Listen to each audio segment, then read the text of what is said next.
If you are a high-achieving woman who is doing everything right and still feel exhausted, inflamed, foggy, and dismissed by your doctor, this episode is for you. I am talking to the woman who wakes up tired, even after 8 hours of sleep. The woman whose labs come back normal, but her body is screaming that something is wrong. The woman who has been told her symptoms are just stress, just anxiety, just getting older, just hormones. The woman who knows deep down that there is more to the story. Today, I am walking you through 6 things your doctor is probably not telling you about what chronic stress is actually doing to your body, why your cortisol is likely dysregulated, even if no one has tested it properly, and how hidden inflammation is silently driving your exhaustion, your weight gain, your brain fog, and your mood. I am also going to give you a clear action plan so you can start making changes today. I have lived this personally. After my stroke at 29, after mold poisoning in 2023, and after being diagnosed with an autoimmune disease called MOGAD in 2024, I became obsessed with understanding the root causes of what was happening in my body. And what I found in the research completely changed the way I think about stress, inflammation, and what it means to actually heal. So let us get into it. Tip 1. Understand that chronic stress is a physical disease, not just a feeling. Most of us think of stress as something emotional. We think it is something we just need to manage better, breathe through, journal about, or push past. But here is what the research is actually showing us.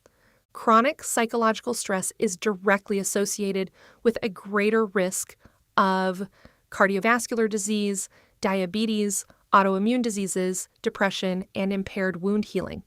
That is not just an opinion. That is published research out of the Proceedings of the National Academy of Sciences, Cohen et al. 2012, PNAS. Stress is not just a feeling. It is a biological event that changes your body at the cellular level. What most women are doing wrong is minimizing their stress load. We say things like, well, everyone is stressed, or I am fine, I am handling it. We wear busyness as a badge of honor. I did this for years. I built multiple businesses, I traveled, I performed, I pushed, and I told myself I was thriving. But my body was keeping score the entire time. What to do instead is start treating your stress load as a clinical symptom, not a personality trait. Begin tracking how your body responds to stress. Are you wired but tired at night? Do you crash in the afternoon? Do you get sick after every big deadline? These are physical signs that your stress response system is struggling. Write them down, take them seriously. They are data points, not weaknesses. A quick win here is to simply acknowledge today, out loud or in writing, that your stress is physical and it deserves the same attention you would give a broken bone. Tip 2, learn what cortisol dysfunction actually looks like because it probably does not look like what you think. Most people picture high cortisol as someone who is wound tight, anxious, and aggressive. And yes, that can be part of it, but cortisol dysfunction in high-achieving women often looks very different. It looks like you. Here is the science in simple terms. Your body has a system called the HPA axis. That stands for hypothalamic pituitary adrenal axis. Think of it as your body's stress command center. When you experience stress, your brain signals your adrenal glands to release cortisol. Cortisol is not a bad hormone. In short bursts, it helps you perform, focus, and respond to threats. The problem happens when the stress never stops. Research published in PNAS shows that when stress becomes chronic, your cells actually stop responding to cortisol properly. This is called glucocorticoid receptor resistance. Cohen et al., 2012, PNAS. What this means in plain English is that your body keeps pumping out cortisol, but the cells stop listening to it. And when cortisol cannot do its job, one of its most important jobs, which is to turn off inflammation, stops happening, so inflammation runs unchecked. What most women are doing wrong is assuming that if their cortisol blood test came back normal, they are fine. A standard blood cortisol test is a snapshot. It does not show your cortisol rhythm throughout the day, which is what actually matters. Your cortisol should be high in the morning and taper down through the day. When that rhythm breaks down, you feel it tired in the morning, wired at night, exhausted but unable to sleep. Sound familiar? What to do instead is ask your doctor or functional health practitioner for a 4-point salivary or urinary cortisol test that maps your cortisol levels across the full day. This gives you an actual picture of your rhythm, not just a single snapshot. And if your practitioner is not familiar with this kind of testing, that is important information for you about whether you need a second opinion. Tip 3, recognize the signs of hidden inflammation before it becomes a diagnosis. This one is close to my heart. I had inflammation building in my body for years before anyone put a name on it, and I am not alone in that experience. Here is what the research tells us. Chronic stress leads to what scientists call a pro-inflammatory state. Cohen et al., 2012, PNAS. Your body starts producing excess inflammatory chemicals called cytokines. You cannot see them. Your standard lab work often does not catch them. But they are quietly driving a long list of symptoms that your doctor may be attributing to something else entirely, or worse, to nothing at all. A 2021 study published in Brain, Behavior, and Immunity found that perceived stress is directly linked to elevated inflammatory biomarkers through the cortisol pathway, Shields et al., 2021, Brain, Behavior, and Immunity. In other words, how stressed you feel in your daily life is measurable in your blood. Your emotional experience of stress is creating physical changes in your body's inflammatory markers. What most women are doing wrong is waiting for a diagnosis before they take their symptoms seriously. Brain fog, joint pain, bloating, skin issues, chronic fatigue, mood swings, weight gain that will not budge no matter what you do. These are not random. These are signs your immune system is activated and your body is in a low-grade inflammatory state. When I went through mold poisoning in 2023, my inflammation was off the charts, and yet multiple tests came back in ranges that my doctors called normal. It took working with a functional health practitioner who was willing to look deeper and run different markers to actually see what was happening. What to do instead is ask for inflammatory markers that go beyond a standard CBC, ask for a high sensitivity CRP, which stands for C-reactive protein, ask for homocysteine, ask for ferritin. These give a much clearer picture of what is happening in your immune system. And if your current doctor is not interested in running these tests, it may be time to find someone who is. A quick win is to write down every symptom you have been dismissing as normal. Every single one. That list is not nothing. That list is your body asking for help. Tip 4. Understand the cortisol and sleep connection that is keeping you sick. This is one of the most underestimated cycles I see in high-achieving women, and it is absolutely something I struggled with myself. Here is the connection. When cortisol is dysregulated, it disrupts your sleep. When your sleep is disrupted, your cortisol goes up the next day, and around it goes. Research shows that sleep deprivation significantly elevates cortisol levels and drives insulin resistance. Spiegel et al., 1999, Lancet. More recent research has confirmed that even mild sleep restriction raises cortisol and worsens metabolic function in women specifically. Leproult and Van Kuter, 2010, JAMA. But here is the piece that most people miss. Poor sleep does not just make you tired. It makes your inflammation worse. When you are not getting deep, restorative sleep, your body cannot clear inflammatory signals the way it is designed to. Inflammation builds, cortisol rises, sleep gets worse, weight goes up, energy crashes, and your doctor tells you to try melatonin. What most women are doing wrong is treating sleep as optional or as something to catch up on during the weekend. Many high-achieving women I know, and I include my past self in this category, run on 6 hours or less and consider that a badge of discipline. It is not. Chronic short sleep is one of the fastest ways to accelerate cortisol dysfunction and systemic inflammation. What to do instead is protect your sleep like it is a business meeting you cannot cancel.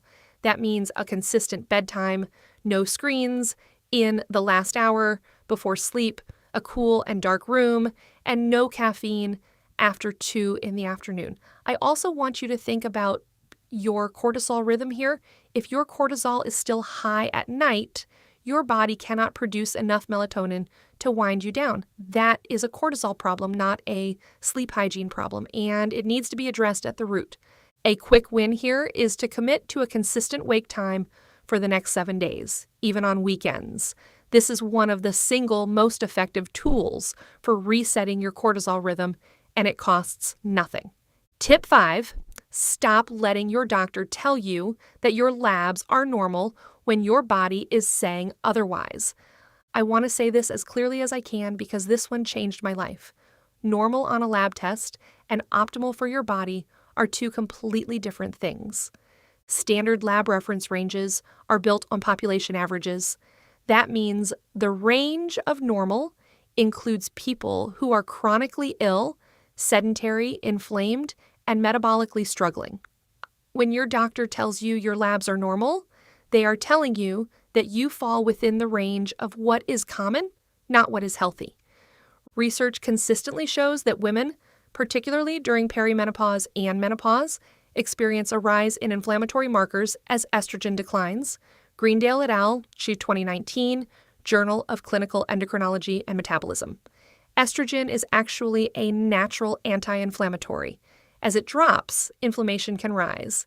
And yet, most standard hormone panels are not run used until symptoms become severe, and they are rarely interpreted in the context of inflammation. A 2023 review published in Curious found significant correlations between cortisol levels and immune function markers across age groups and sexes, confirming that stress and immune health are deeply connected and should be evaluated together, not separately. Curious, 2025. But most conventional medicine still treats them in silos. What most women are doing wrong is trusting a dismissal without asking follow-up questions. If your doctor tells you your labs are normal and you still feel terrible, you are allowed to ask what optimal looks like. Not just normal, you are allowed to ask for additional testing. You are allowed to seek a second opinion. You are the expert on your own body. The labs are one tool, not the whole picture. What to do instead is bring your symptom list to every appointment. Write it down before you go. Date it. Be specific. How many days per week do you feel this way? On a scale of 1 to 10, how does it affect your ability to function? This kind of documentation changes the dynamic and makes it much harder for your symptoms to be minimized. Tip 6, address your nervous system because your body cannot heal in a state of chronic activation. This is the tip that ties everything together, and it is the one that conventional medicine most consistently skips. Your nervous system has 2 primary modes, the sympathetic mode, which is fight or flight, and the parasympathetic mode, which is rest and digest. When you are in chronic stress, your sympathetic nervous system is essentially stuck in the on position, and your body cannot heal, repair, or properly regulate inflammation when it is in that state. Research shows that chronic stress and HPA axis dysregulation create a cascade of effects across multiple organ systems, including the gut, the heart, the skin, the brain, and the immune system. PMC 2025, Chronic Stress and Autoimmunity Review. This is not one problem. It is a systemic state that affects your whole body. Your gut is particularly vulnerable. Chronic stress changes the composition and function of your gut microbiome, increases intestinal permeability, and allows inflammatory particles to enter your bloodstream in ways they should not. This is often called leaky gut in functional health circles, and while conventional medicine has been slow to acknowledge it, the research supporting gut-brain immune axis connections is substantial and growing. What most women are doing wrong is trying to heal their inflammation while continuing to live in survival mode. They take the supplements, they change the diet, they do the workouts, but they have not addressed the root. The nervous system is still activated, the cortisol is still dysregulated, and the body stays stuck. What to do instead is build a daily practice of what I call nervous system anchoring. This does not have to be complicated. It means doing something every single day that signals safety to your body. This could be 5 minutes of slow, deliberate breathing where your exhale is longer than your inhale. It could be a 10-minute walk outside without your phone. It could be legs up the wall for a few minutes before bed. It could be a warm bath without screens. The specific tool matters less than the consistency. Your body needs daily evidence that it is safe. I added nervous system practices to my recovery from MOGAD and from mold illness. And the shift was measurable, not just in how I felt, but in my lab work. Here is your rapid-fire recap. 6 things to focus on starting today. 1. Treat your stress as a physical condition that requires intervention, not just management. 2. Get a full picture of your cortisol rhythm with a 4-point test, not just a single blood draw. 3. Ask for hidden inflammation markers like high sensitivity, CRP, and homocysteine at your next appointment. 4. Protect your sleep like your health depends on it, because it does. 5. Stop accepting normal as the standard. Push for optimal and document your symptoms thoroughly. 6. Build a daily nervous system anchoring practice and do it every day without exception. Now, here is how to actually put this into action. Today, write down every symptom you have been dismissing. Every single one. Joint pain, brain fog, afternoon crashes, trouble falling asleep, weight that will not move, mood swings, skin flares. Write it all down. Date the list. This becomes your baseline. This week, schedule an appointment with your doctor or functional health practitioner and bring that symptom list. Ask specifically for high sensitivity CRP, homocysteine, a full thyroid panel, including T3 and reverse T3, and a 4-point salivary cortisol test. Also, commit to 1 sleep improvement habit this week. Pick one: a consistent wake time, no screens after 9, all blue light off an hour before bed, just 1. Over the next 30 days, build your nervous system anchoring practice. Start with 5 minutes a day. That is it. 5 minutes of slow breathing, or 5 minutes outside without your phone, or 5 minutes of stillness before you get out of bed in the morning. Do it every day for 30 days and pay attention to how your body responds. Also, start reading your labs differently. Ask what optimal looks like. Find a practitioner, whether that is a functional medicine doctor, an integrative health practitioner, or a knowledgeable nurse practitioner who is willing to look at you as a whole person and not just a collection of test results. If any of this resonated with you, I want you to know that you are not broken. You are not making this up. Your symptoms are real, and they have root causes that can be identified and addressed. That is what integrative and functional health is all about, and it is exactly what we dig into inside the Living Simpler Collective. Inside the collective, you will find resources on hormone health, inflammation reduction, nervous system support, and step-by-step guidance for women who are ready to stop settling for normal and start building a body and a life that actually feels good. Come find me on Instagram at Amy Mewborn and send me a DM. Tell me your biggest takeaway from this episode. I read every single one. And if you are a wellness studio owner or practitioner who works with women like this, I want to talk to you too, because there is a real opportunity to serve this population at a deeper level. And I would love to show you how. Thank you for living simpler. I will see you in the next episode.